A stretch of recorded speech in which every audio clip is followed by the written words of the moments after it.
Nais mo bang alamin kung ano ang sanhi at bunga? Panoorin ang video ito upang malaman mo. Keep on watching to learn something.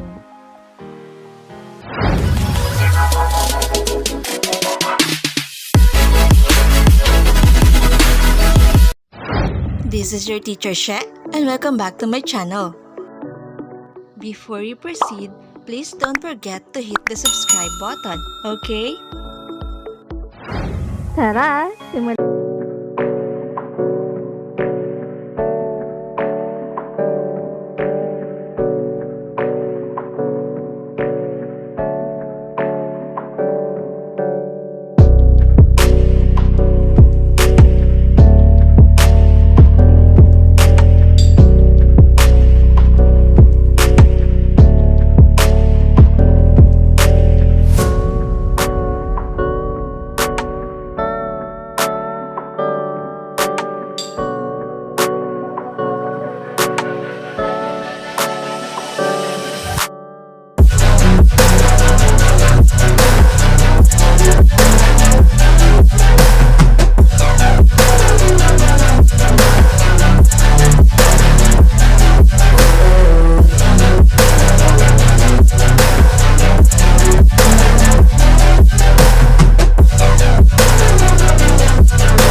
Ring naganap, kaya nagkakaroon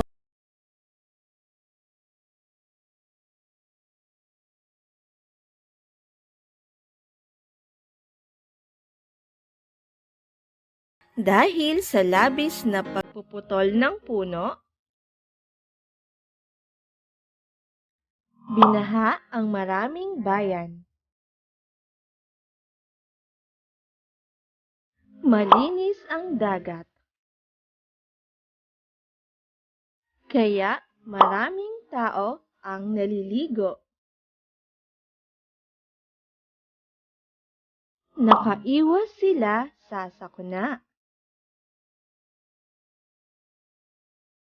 dahil sinunod nila ang babala sa kalsada. Umiyak ng malakas si Nico dahil siya ay nadulas. Nangisda ng maaga ang tatay. Dahilan upang makahuli ng maraming isda. Ngayon mga bata, alam niyo na ang sanhi at bunga. Subukin natin ang inyong natutuhan. I-type sa comment box ang S kung ang tinutukoy ay sanhi at B kung bunga ang pangyayari. Nakakuha ba kayo ng perfect score? Good job! Paki-comment naman sa ating comment box. Thanks for learning with me. Subscribe to my channel for more educational videos. God bless us all. Bye!